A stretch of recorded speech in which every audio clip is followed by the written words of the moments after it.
Asa pa yun? Asa yan? Wala na. Maliyok din mo yung tingin. Isang banggaan sa pagitan ng isang motorsiklo at isang taxi ang nirespondehan ng UNTV News and Rescue Team sa Mother Perpetual Health Avenue Zone 1, Bulua, Cagayan de Oro City bandang alas 10:30 ng gabi, January 20. Batay sa inisyal na investigasyon, mabilis ang takbo ng motorsiklo nang biglang nag-U-turn ng taxi dahilan upang magkabanggaan ng dalawang sasakyan sa kabilang linya ng kalsada.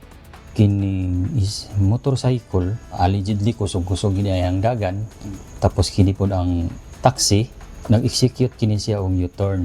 So ang motong siguro ang kining driver sa motorcycle wala na niya na manage ang iyang manubila, motong nagbangga sila dito sa kuan dapit sa left front tire sa ang taxi og dito na pod ni sila nagbangga sa opposite lane. Sa lakas ng impact, lubhang nasugatang 23 anyos na lalaking angkas ng motorsiklo.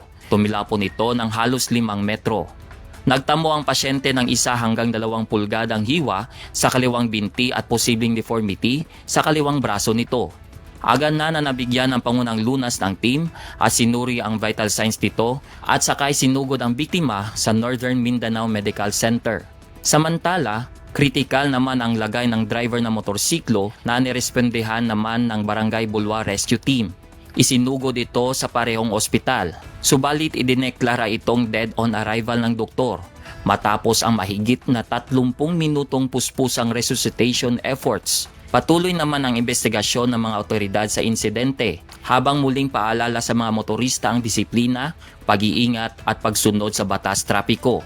Kani siya nga pahimang no balik-balik gini siya na kung panahon sa kagabion nga mingaw ang dalan dili lang punta magpakusog dagan kay diha manggod ang naay mga insidente nga dilagko ay mga patal nga mga panghitabuan na. Wala namang natamong injury ang driver ng taxi at kasalukuyan na sa kustodiya ng mga pulis.